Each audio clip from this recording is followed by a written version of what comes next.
Radio Nuevo Mundo presentamos el programa Barco de Papel, un espacio que aborda la literatura desde todas las esquinas del arte. Con ustedes, David Evia y Macarena Castro. Bienvenidas y bienvenidos. Cuando el estanque era el mar. Amigas y amigos de Radio Nuevo Mundo, reciban ustedes un cordial saludo.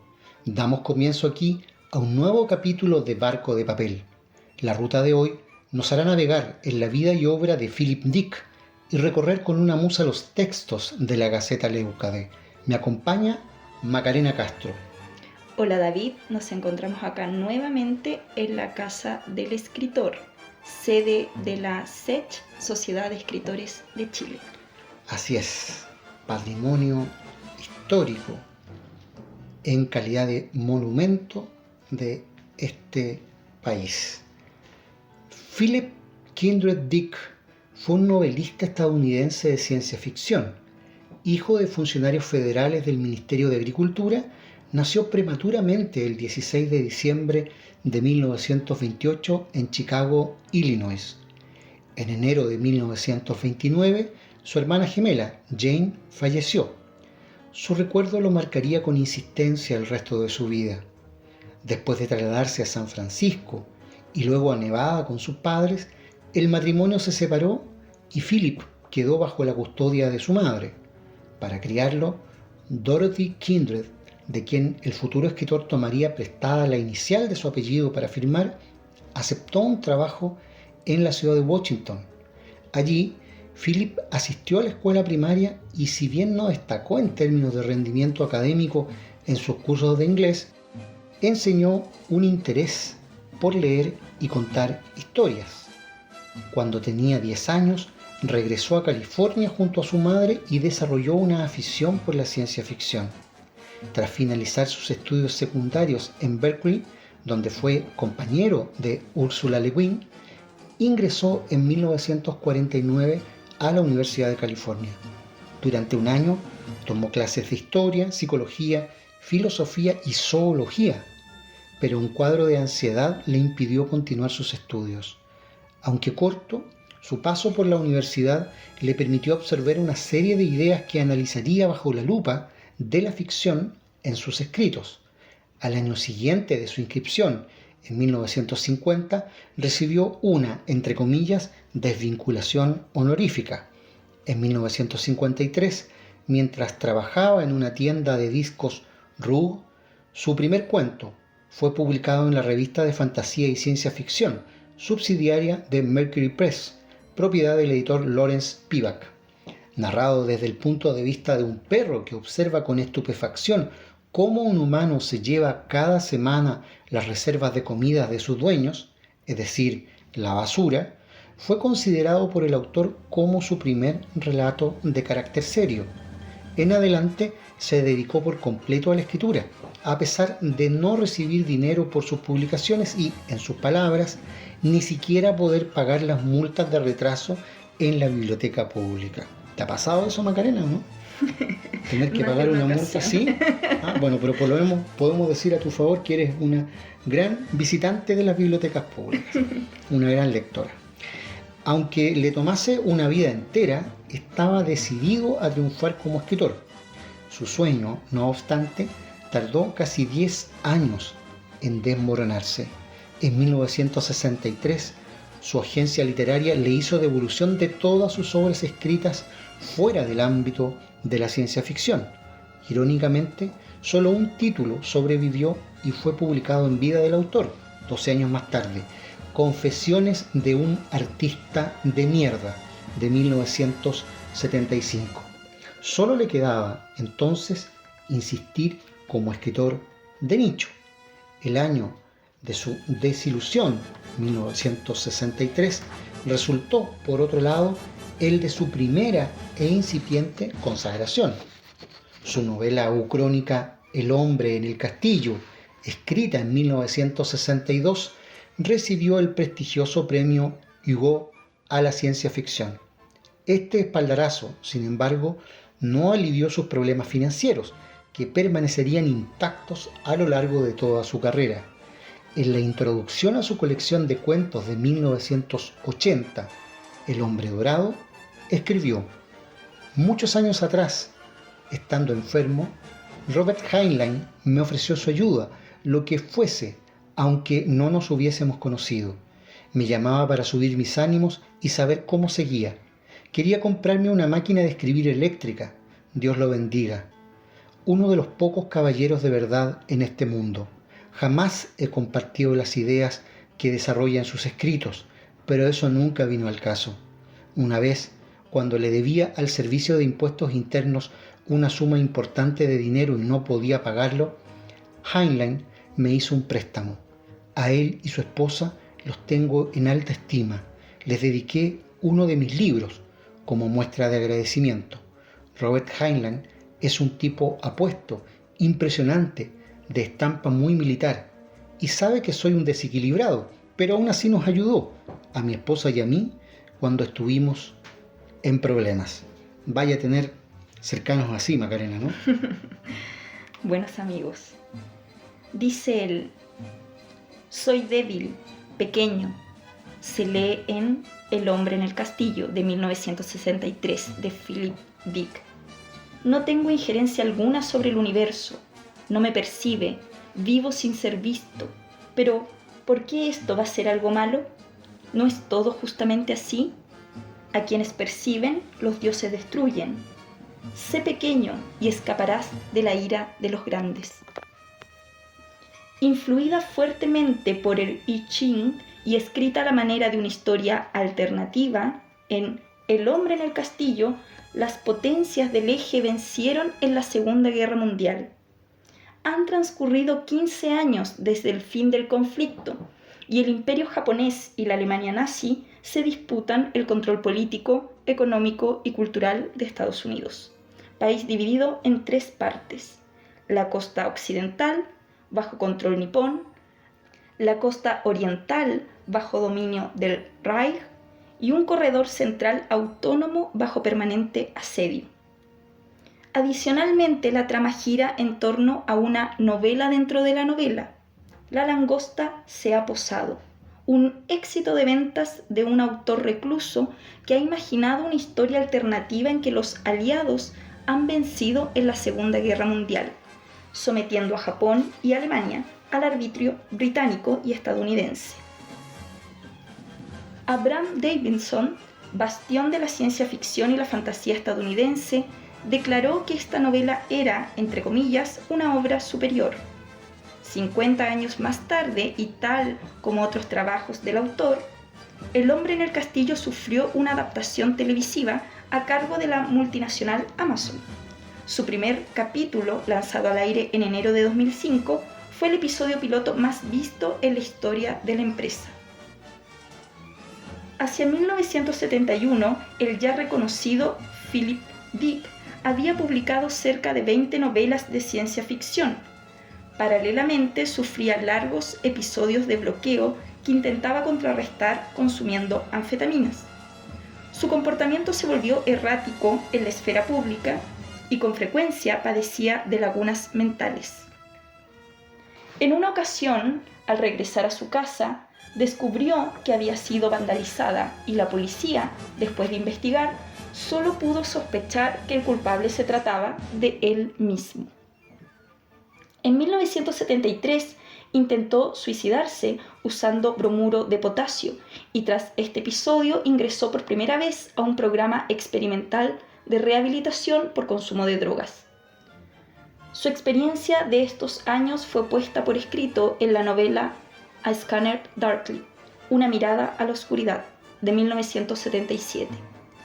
En una California distópica, un agente que investiga de forma encubierta el tráfico de la denominada sustancia D, un potente psicotrópico, se vuelve adicto. Bob Arthur, este protagonista, dice: ¿qué es lo que un escáner ve? ¿Ve lo que hay en la cabeza? ¿Ve el corazón?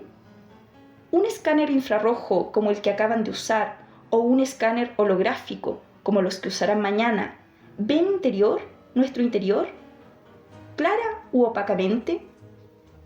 Claramente, espero, porque estos días ni yo soy capaz de ver mi interior. Solo veo oscuridad.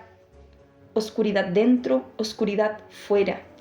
Espero por el bien de todos que un escáner vea mejor, porque si el escáner ve solo oscuridad como yo, entonces estoy y estamos malditos, y otra vez malditos, y moriremos sabiendo muy poco y equivocándonos también respecto de ese poco. Una mirada a la oscuridad fue adaptada cinematográficamente en 2006 bajo la dirección del estadounidense Richard Linklater, con la actuación de Keanu Reeves, Winona Ryder, Robert Downey y Woody Harrelson, y fue filmada en digital y posteriormente animada usando la técnica del rotoscopio. En la universidad, Philip Dick simpatizó con ideas de izquierda, con poetas beat y la contracultura de la década de 1960. Se opuso también a la guerra de Vietnam. Y aunque sus intentos por convertirse en escritor, entre comillas, universal, no reducido a géneros o nichos específicos, no prosperaron, logró introducir en sus textos una crítica apuntalada en aquellos materiales que sí le daban resultado a la hora de escribir, dado que el mundo es fundamentalmente hostil, mientras más hostil es, más profundo marca al individuo.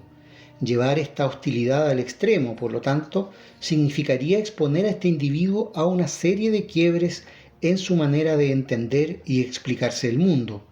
La locura no sería entonces el diagnóstico, sino un síntoma más de la gran enfermedad del sujeto contemporáneo.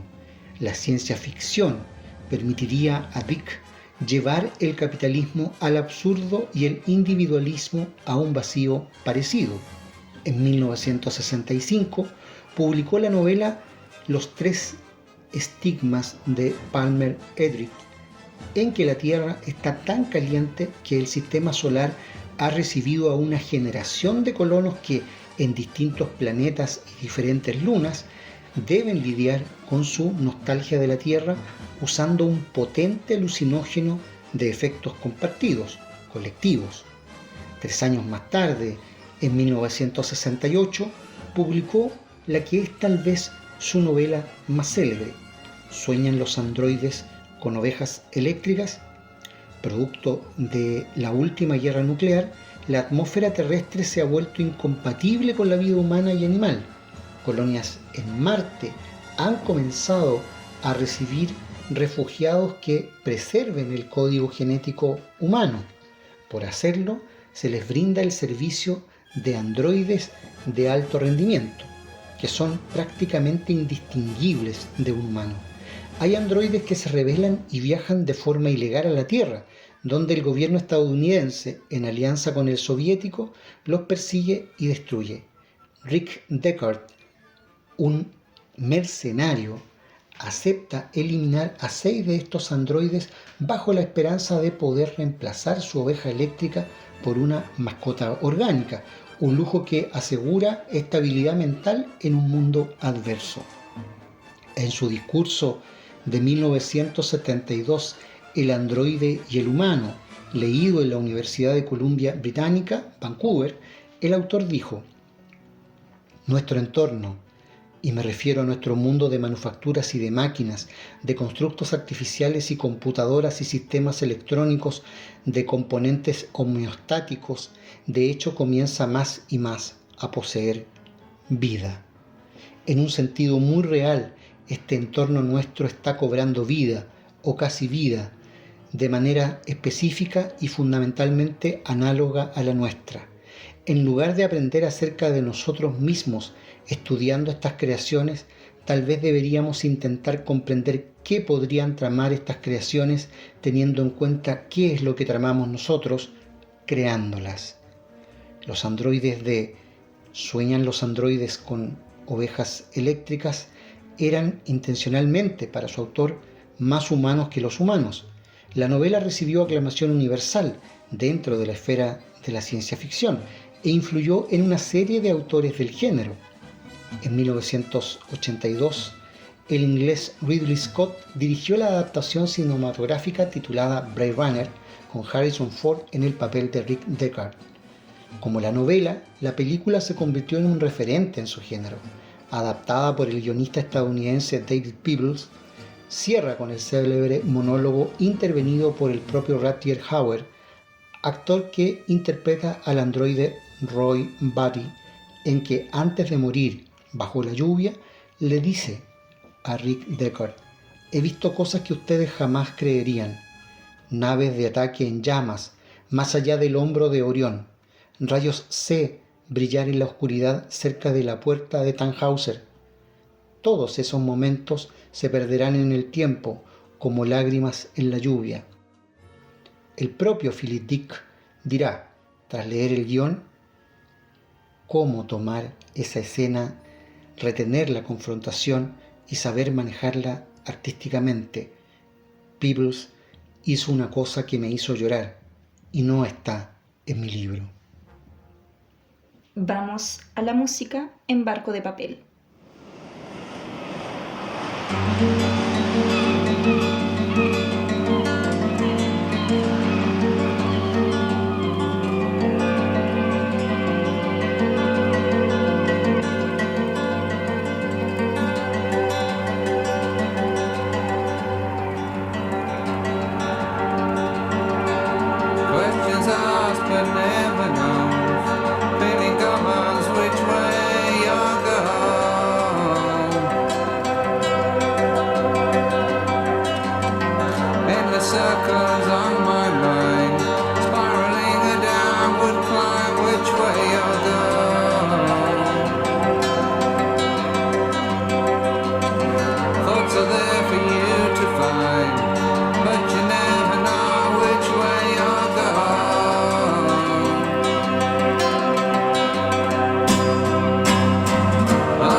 En Radio Nuevo Mundo escuchas Barco de Papel, con David Evia y Macarena Castro.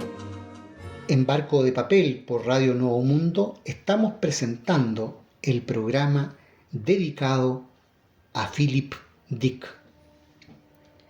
En un artículo de 1968 titulado Autorretrato, Philip Dick escribió: «Aquí estoy, a los 39 años, algo apolillado y desgreñado, tomando rapé y escuchando a Schubert en el fonógrafo.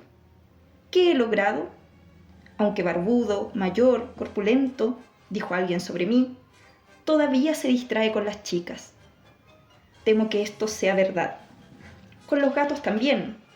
Son mi mayor alegría. Desearía, de hecho, meter a Willis, mi gato naranja y blanco, en una novela. O si hicieran una película de Sueñan los androides con ovejas eléctricas, que tuviera una aparición, sin diálogo. Los dos seríamos muy felices. Hace 4 años me divorcié de mi esposa orfebre y me casé con una chica muy dulce que pinta. Ahora tenemos un bebé y debemos encontrar una casa más grande. Y esa es mi vida extraliteraria. Amo a mi esposa y a mi hija y adoro a mi gato, pero ¿y los libros? Si tuviera que escoger 3 de mis libros que sobrevivieran la Tercera Guerra Mundial, probablemente serían El hombre en el castillo, Los 3 estigmas de Palmer Eldritch y Sueñan los androides con ovejas eléctricas. Agregaría uno más, pero aún no lleva título. Al año siguiente, en 1969, apareció este nuevo título, Ubik. En 1992, sujetos con habilidades psíquicas serían utilizados para el espionaje corporativo. Joe Chip, técnico de una de estas agencias, comienza a experimentar una serie de alteraciones en su percepción de la realidad tras un confuso atentado en que él y su grupo de colegas resultan atacados. El tiempo, al parecer, se condensa y transcurre de golpe en la conciencia de los atacados, dejando sus cuerpos convertidos en restos momificados y cenizas a medida que van muriendo. La única sustancia capaz de detener este proceso es un aerosol de un químico relativamente fácil de conseguir, llamado Ubik. Morir así, precipitarse repentinamente hacia la muerte del universo, es descrito, en el caso del mismo Joe Chip, así. El peso le aplastaba los pulmones, haciéndole difícil y dolorosa la respiración. Tuvo que detenerse para concentrarse y hacer que el aire penetrara en ellos. Puede que sea un ataque cardíaco. En tal caso, no podré subir. Pero el deseo de hacerlo era aún más fuerte que antes. Sentía la imperiosa necesidad de estar solo, encerrado en una habitación vacía, libre de testigos, tumbado boca arriba y en completo silencio, con brazos y piernas extendidos, sin necesidad de hablar ni moverse, sin tener que soportar a nadie ni encarar ningún problema, y que nadie sepa dónde estoy, pensó. Aquello le parecía con mucho lo más importante.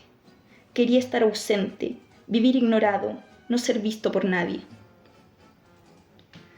Cada capítulo de la novela comienza con un anuncio de carácter publicitario, en que se presenta a Ubik como un producto milagroso y multipropósito.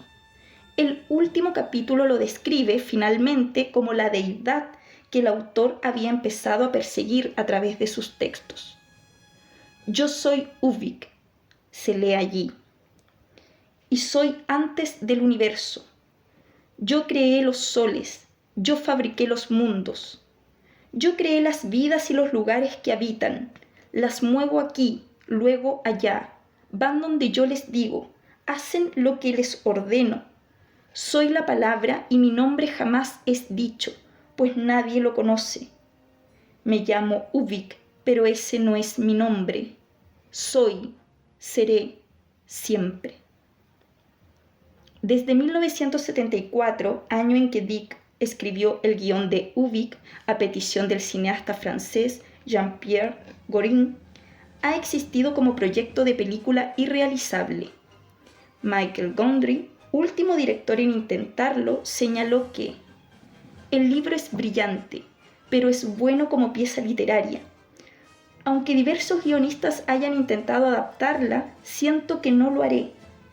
Era un sueño, y en la vida no se obtiene siempre lo que uno quiere. En cuanto a mi escritura, anotó Philip Dick en un ensayo titulado Notas de trasnoche de un escritor de ciencia ficción agotado, de 1972, leerla significa nada para mí. Todas esas consideraciones acerca de si es buena o no, qué es lo que hago bien y qué es lo que hago mal. Lo que me interesa es la escritura, el acto de producir la novela, porque mientras lo hago, en ese momento en particular, estoy dentro del mundo de lo que estoy escribiendo. Es real para mí, completa y absolutamente. Luego, cuando he terminado y debo parar y retirarme para siempre de ese mundo, eso me destruye. Sus hombres y mujeres han dejado de hablar. Ya no se mueven y estoy solo, sin dinero y, como dije hace un momento, con 40 años. ¿Dónde está el señor Tagomi, protagonista de El hombre en el castillo? Se ha ido de mí. Algo se rasga y nos separa. Leer la novela no lo restaura al señor Tagomi, ni lo ubica otra vez allí donde puedo oírlo hablar. Una vez escrita, por lo general la novela le habla a todo el mundo, no a mí específicamente. Cuando una de mis novelas se publica, no tengo más lazos con ella que cualquier persona que la lee. Menos, de hecho. Esos amigos han muerto, y por más que ame a mi esposa, a mi hija, a mi gato, ninguno en particular ni todos en general son suficientes. El vacío es terrible. No escriban para vivir. Vendan cordones de zapato. No dejen que les pase a ustedes. Yo me hago esta promesa. Jamás escribiré otra novela. Jamás imaginaré otra vez a personas de las que terminaré alejándome. Me digo esto y secreta y cuidadosamente comienzo un libro nuevo. En 1974 fue publicada la novela Fluyan mis lágrimas, dijo el policía. Ambientada en una versión futura del año 1988, Estados Unidos se encuentra al borde del colapso institucional tras una segunda guerra civil. La Guardia Nacional y la policía controlan a la población mediante una dictadura y Jason Taverner, artista y celebridad genéticamente modificada, despierta y descubre que su identidad ha sido borrada. Fluyan mis lágrimas, dijo el policía, recibió el premio John Campbell Memorial de 1975 a la mejor novela de ciencia ficción y fue finalista de los premios Nebula y Hugo. Tras su publicación, Dick afirmó haber vivido sucesos análogos a los de la trama del libro, experiencias que incluyó en un ensayo titulado Cómo construir un universo que no se caiga a pedazos a los 2 días, incluido en su volumen de cuentos de 1980, Espero llegar pronto. Allí escribió: descifrada, mi novela cuenta una historia bastante diferente a la que surge en la superficie. La historia de fondo es simplemente esta: el retorno de Cristo, ahora más rey que sirviente humilde, más juez que víctima de un juicio injusto. Todo está invertido. El mensaje en su núcleo, sin que yo mismo lo supiera, era una advertencia a los poderosos: pronto seréis juzgados y condenados. Durante los 3 años siguientes, Philip Dick se dedicaría a la redacción de Una mirada a la oscuridad, de 1977, según el autor, su mejor obra. A esta altura, sus problemas psicológicos se habían vuelto cotidianos e incluían episodios psicóticos e intensas crisis de angustia. Adicionalmente, una serie de experiencias místicas asociadas al abuso de psicotrópicos iban mezclándose cada vez más con su escritura. Hacia marzo de 1974, sus alucinaciones eran cosa común e incluían, según sus registros, formas y patrones geométricos, imágenes religiosas y de la Roma antigua. Su identidad se había dividido y pasaba sus días alternándose entre un Philip Dick, escritor de ciencia ficción, y Tomás, un cristiano perseguido por romanos del siglo I.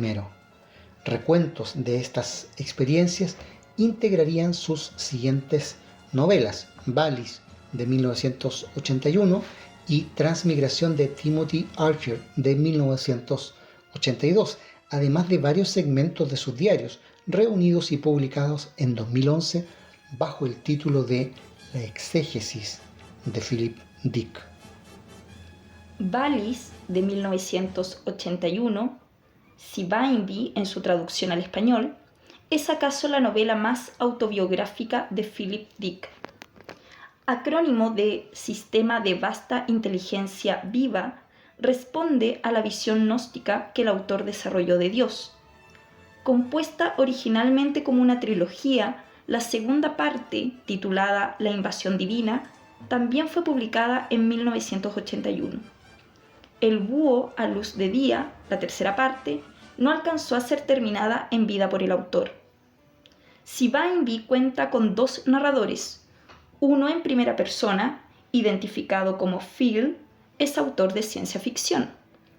El otro, en tercera persona, es denominado Amacaballo Fat y representa un alter ego esquizofrénico del autor. Casi sin trama y con escaso desarrollo de sus personajes, fue pasada por alto por la crítica, que vio en la novela una suerte de ridiculización o sátira de Dick hacia su propio trabajo y su propia filosofía. Parte de la trama de Sibaibi fue compuesta a partir de una experiencia descrita por su autor como paranormal. Después de tratarse una muela del juicio con pentotal sódico, recibió la visita de una mujer que, revestida de un rayo rosa, le advirtió acerca de una supuesta enfermedad de su hijo recién nacido. Dick acudió entonces al hospital, donde ordenó exámenes y confirmó que, a pesar de lucir sano, su hijo estaba efectivamente enfermo. Al periodista Charles Platt, autor de Fabricantes de Sueños, la extraña gente que escribe ciencia ficción, de 1980, le dijo que mi mente sufrió la invasión de un ente trascendentalmente racional, y fue como si toda mi vida hubiese estado loco y apenas ahora me hubiese por fin sanado. En La exégesis de Philip Dick, 2011, por otro lado, se lee: experimenté entonces lo que después supe que se llamaba anamnesis. Recordé quién era y dónde estaba. Las 8.000 páginas de notas de la exégesis fueron escritas a mano por Dick entre marzo de 1974, fecha del inicio de estas alucinaciones, y 1982, el año de su muerte. En una síntesis biográfica redactada en 1973, Dick escribió de sí mismo: escritor profesional de ciencia ficción desde 1951, con al menos 200 cuentos y 35 novelas en publicación. Ha vivido casi toda su vida en California. Su gran pasión es la música. Ama las obras de Schiller, Heine, Goethe, Junger y Brecht. Una vez dirigió un programa de radio dedicado a la música clásica y trabajó en una tienda de discos. Está casado, tiene 3 hijos y un gato llamado Fred. Se identifica fuertemente con las protestas y las demandas de las generaciones jóvenes contra el viejo orden y ha dado cátedras tanto en Estados Unidos como en Canadá en favor de esta rebelión. Su radicalismo va más allá de la política, se ha convertido en una visión de mundo expresada cada vez mejor en sus escritos. La lucha del espíritu humano contra la opresión es lo que principalmente intenta abordar y expresar en sus novelas, contra cualquier tiranía, sea el estado policial, la drogadicción, el corporativismo o la manipulación mediante técnicas psicológicas. El ciudadano común, sin poder político o económico, es héroe en todas sus novelas, y es su héroe también su esperanza para el futuro. El 17 de febrero de 1982, Philip Dick había completado una entrevista y se había quejado a su terapeuta de una molestia en uno de sus ojos. Le recomendaron acudir inmediatamente a revisión médica, pero en lugar de obedecer, se fue a casa. El día siguiente fue encontrado inconsciente en su casa de Santa Ana, California. Había sufrido un infarto. Una semana más tarde, el 25 de febrero, estando hospitalizado, un segundo infarto le provocó muerte cerebral. El 2 de marzo de 1982 fue desconectado de soporte vital. Sus cenizas fueron enterradas junto a los restos de su hermana gemela, Jane, en el cementerio de Fuerte Morgan, Colorado. En la lápida estaban inscritos los nombres de ambos, desde 1929. Es, Macarena, la intensa vida y obra de Philip Dick, a quien hemos dedicado este programa Barco de Papel. En nuestro próximo bloque nos adentraremos en la sección Letras en la SECH y, por supuesto, revisaremos la Gaceta de Estética Leucade. Primero, vamos a la música.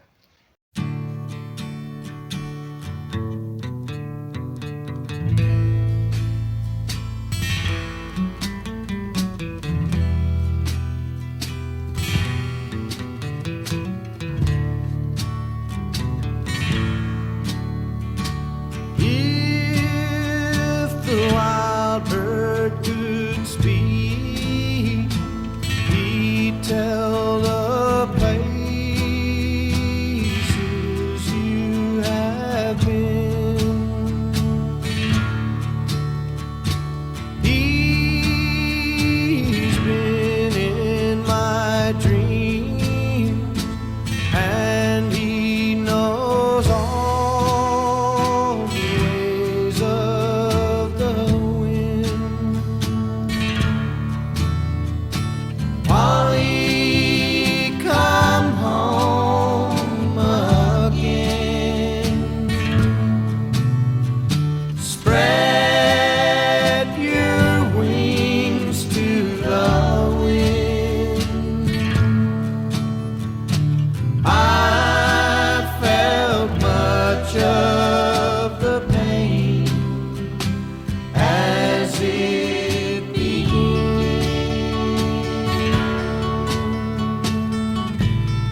En Radio Nuevo Mundo escuchas Barco de Papel, con David Evia y Macarena Castro. En Barco de Papel por Radio Nuevo Mundo nos adentramos ahora en nuestra sección Letras en la Sech y lo hacemos visitando la obra del gran poeta Juan Cameron. Juan Cameron nació en Valparaíso el 28 de enero de 1947. Es periodista y egresado en Derecho. Estudió en colegios particulares ingleses y en el Liceo de Viña del Mar, y luego en la Facultad de Ciencias Jurídicas y Sociales de la Universidad de Chile en Valparaíso. Abandonó el país en 1974 a pocos meses de producido el golpe militar de septiembre de 1973, refugiándose en Argentina, país donde residió hasta 1977. Tras regresar a Chile volvió a dejar el país, hacia Suecia, donde permaneció por una década, desempeñándose allí como redactor del semanario Liberación. Vinculado principalmente a grupos literarios de Valparaíso, el poeta Juan Cameron era habitual en el Café Cinema de Viña del Mar, junto a Juan Luis Martínez, Raúl Zurita, Waldo Bastías y ocasionalmente Eduardo Parra.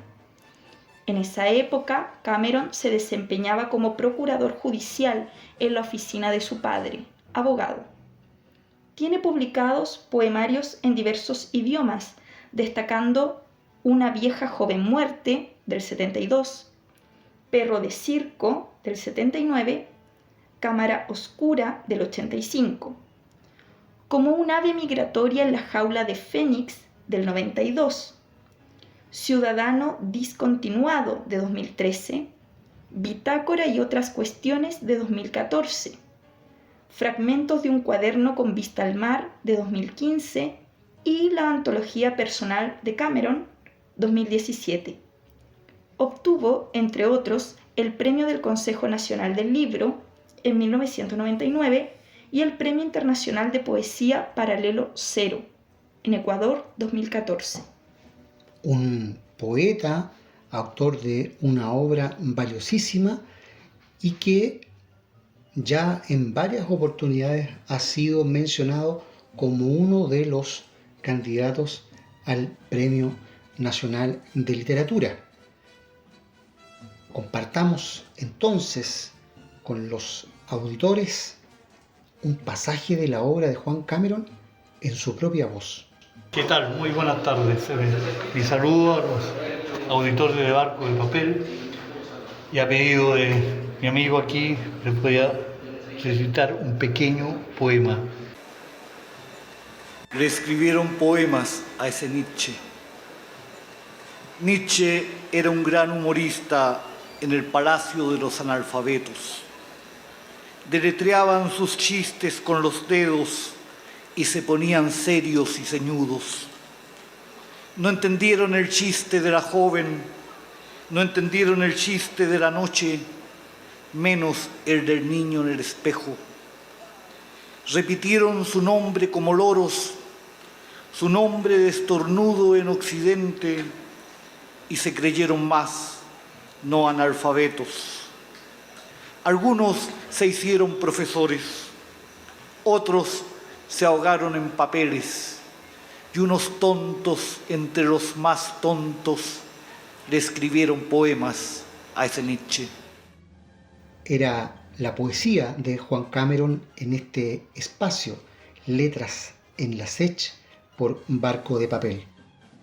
Tengo en mis manos, Macarena, el número 1 de la segunda época de la Gaceta Leucade, al que ya nos hemos referido en programas anteriores, y la vez pasada dejamos en suspenso el artículo especialmente extenso que se incluía a propósito de la relación entre el materialismo dialéctico y la actualización que requiere a partir de los hallazgos de la física cuántica y de la relatividad en el último siglo. Compartamos entonces de ese texto la segunda parte del texto. Sí, David, decíamos en este artículo titulado El materialismo dialéctico a la luz de la física cuántica y la relatividad, que la evidencia proporcionada por la física no afecta la noción elemental a partir de la cual el materialismo dialéctico apunta a la materia como base de la realidad concreta y abstracta, ni contradice el principio de independencia de la materia respecto de la conciencia, ni altera la noción en torno al carácter cognoscible del mundo. Sin embargo, implica reformular supuestos e inferencias que no se ajustan a la realidad ni aportan coherencia al sistema filosófico. En síntesis, ello entraña constatar que, primero, los hallazgos de la relatividad y de la cuántica son incompatibles con la afirmación marxiana de que el tiempo debe excluirse del concepto de átomo, cuya indivisibilidad, por lo demás, está descartada. Una de las consecuencias de la relatividad es precisamente que el tiempo no constituye una eternidad y, como subraya Robert Penrose, deja de transcurrir en un agujero negro. Segundo, no es posible implicar intrínsecamente la masa en la noción de partícula, porque hay partículas sin masa. Tercero, siguiendo el curso de los descubrimientos, Lenin corrigió las tres presunciones recién referidas y fue más lejos, previendo una consecuencia concreta de ello, que la causalidad no podía ser entendida como encadenamiento unilateral, sino como expresión de momentos de la interdependencia universal. Cuarto, el contrapunto del que parten Epicuro y Marx entre átomo y vacío no tienen base, porque el vacío como tal no existe. Esa dicotomía democrítea no se sostiene, subraya Werner Heisenberg. Los átomos ya no son estructuras corporales en sentido propio. Al estado de menor energía posible lo llamamos el vacío, dice Gerhard Hopf, mientras Stephen Hawking se refiere a la energía que está presente incluso en un espacio aparentemente vacío. Quinto, tal constatación implica una revisión del concepto de Klineman e igualmente una reformulación de la idea de movimiento por colisión, pues dos partículas pueden rechazarse sin necesidad de choque. Sexto, Lenin explica acertadamente que la expresión «la materia desaparece» quiere decir que desaparecen los límites dentro de los cuales conocíamos la materia hasta ahora y que nuestro conocimiento se profundiza. Desaparecen propiedades de la materia que anteriormente nos parecían absolutas, inmutables, primarias. De manera análoga, la identificación de las así llamadas partículas elementales no significa que éstas hayan existido siempre ni que existirán indefinidamente. Séptimo, si bien se mantiene incólume el postulado sobre la independencia de la materia respecto de la conciencia, ello no puede extrapolarse al plano de la observación, porque en el nivel subatómico no es factible acercar al observador a las partículas sin modificarlas. Octavo, por otra parte, la cognoscibilidad del mundo ha de tener a la vista el principio de incertidumbre de Heisenberg, a partir del cual no es posible determinar simultáneamente pares de variables físicas como la posición y el movimiento lineal de un objeto. Noveno. También en el nivel epistemológico, la cuántica implica una revolución en el sentido transdisciplinar, toda vez que se ha hecho posible formular los problemas de la química desde la física y viceversa, mientras hoy ambas sendas avanzan en la dirección de concatenarse con el campo de la biología. En otros términos, la exploración subatómica, lejos de atomizar la realidad, deviene herramienta para el análisis de la materia orgánica y la investigación comprehensiva. Décimo, el materialismo dialéctico debe enriquecerse con el teorema enunciado en 1918 por la eminente matemática Emmy Noether, que muestra que toda ley de conservación se corresponde siempre con una simetría en el sistema de partículas. Allí reside una clave para la comprensión de los procedimientos de la naturaleza y también para repensar los campos desde los cuales se ha meditado sobre la globalidad de los procesos de creación estética. Y por último, la indagación histórica del proceso en que ha consistido el debate ofrece un panorama sobre la relación entre creación del conocimiento y acción política. De la noción atómica de Marx procede la idea de libertad que desarrolla y que permite trazar una línea entre clinamen y conciencia de clase. De la asimilación que hace Lenin de la cuántica y de la relatividad se colige una concepción de partido. No es posible articular una colectividad revolucionaria sin que en su seno se comprenda en propiedad la realidad que se pretende transformar. ¿Existe hoy en el mundo un partido que efectivamente incorpore el debate y la actualización de la evidencia como parte consustancial de su lucha y de la formación de sus cuadros? Es el cierre del artículo sobre materialismo dialéctico, física cuántica y relatividad que contiene el primer número de la segunda época de la Gaceta de Estética Leucade, un número que incluye en su segunda página un fragmento importante de la obra de Boris Hessen, el gran físico soviético, las raíces socioeconómicas de la mecánica de Newton, y que también incluye en la sección Las musas o nada, la bella desnudez de Tamara Montero, Macarena Castro y Anaïs Griot, quienes posan haciendo un guiño evidente a la escultura de las tres gracias y que parece conjugarse con la obra de plástica de Rubens, ¿verdad, Macarena? Así es, en su obra La educación de María de Médicis, de 1622. Se preguntan los auditores dónde pueden encontrar la Gaceta Leucade, además de su versión impresa. La pueden encontrar en leucadesegundaepoca.blogspot.com. Así de simple. Despedimos esta nueva emisión del programa Barco de Papel, producido por el equipo editorial de la Gaceta Leucade. En la investigación, Omar Alarcón. En la edición, Cristian Castro. Y en los micrófonos, Macarena Castro y David Evia. Nuestra ruta volverá a estar al aire la próxima semana en Radio Nuevo Mundo. Muchas gracias y hasta entonces. Hasta pronto. En Radio Nuevo Mundo finaliza el programa Barco de Papel, un espacio que aborda la literatura desde todas las esquinas del arte. Nos encontramos en una nueva edición. Hasta pronto. Cuando el canal era un río